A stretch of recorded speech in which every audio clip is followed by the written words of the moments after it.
Hello, this is an opportune moment for Moira, Faul and myself to talk a bit about the past and the future of NORRAG. We are at the end of a cycle and entering a new cycle of a strategic plan. And we would like to get a moment of your attention to talk a little bit about continuity and change at NORRAG. There are three things that we are committed for almost 50 years at NORRAG, and they of course remain. One, most importantly, is our mission to surface and amplify voices and expertise from the Global South. In fact, half of our members are now from the Global South. And the second is to bridge knowledge that serves research, policy, and practice. We talk sometimes about actionable policy research. And the third one is our commitment to equity and inclusion.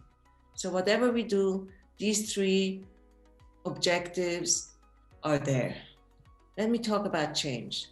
Change is based on our analysis of what is needed and how we should communicate. The way we communicate has changed.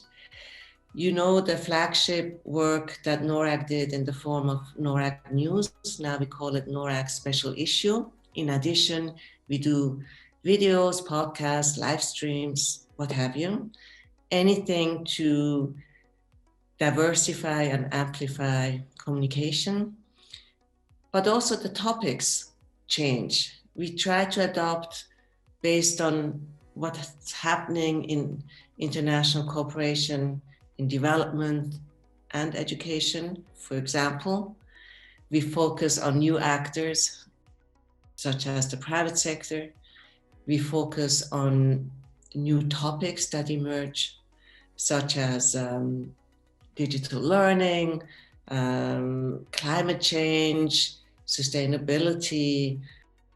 But we also focus on new ways of doing things, and data and evidence has become really important in development and education, but maybe different than other global organizations. We use data and evidence for advocacy, to count groups and people that are left out. Let me pass the floor to Moira, our Executive Director, who will walk you through the new NORRAG strategy. Thank you, Gita. So our new multi-year strategy has 4 different thematic areas. And as Gita was saying, all very much focused on what is it that these themes are doing to improve access, equity, and quality in education. The first theme looks at how data and evidence can support the inclusion of marginalized groups. And this is very much looking at data regimes, data governance, how the uncounted may be doubly or even triply excluded. Our second theme really looks at the broader SDG agenda and what is the role of education in those SDGs and how do those other SDGs overlay and intersect with equitable and quality education. Our third theme focuses on innovations and disruptions. It's deliberately broad in order to allow us to respond to new aspects and new innovations and new disruptions that may arise, but the focus is always on making sure that we're asking the question, to what extent do these innovations and disruptions improve access, equity, and quality in education? Our fourth theme is asking the question, can private sector approaches in education uphold access, equity, and quality? And this is really about finding the evidence for the extent to which private sector approaches are contributing to access, equity, and quality in education.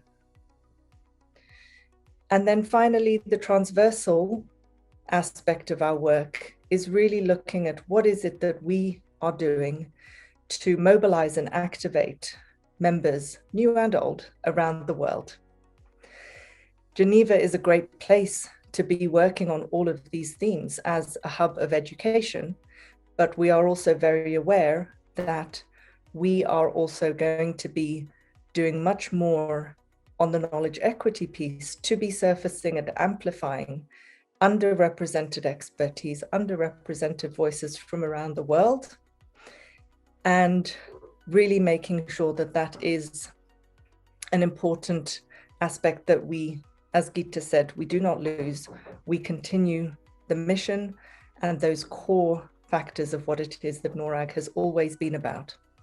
And we would very much welcome you on our website to find out more about our new strategy and all of the exciting things that the future holds for NORRAG.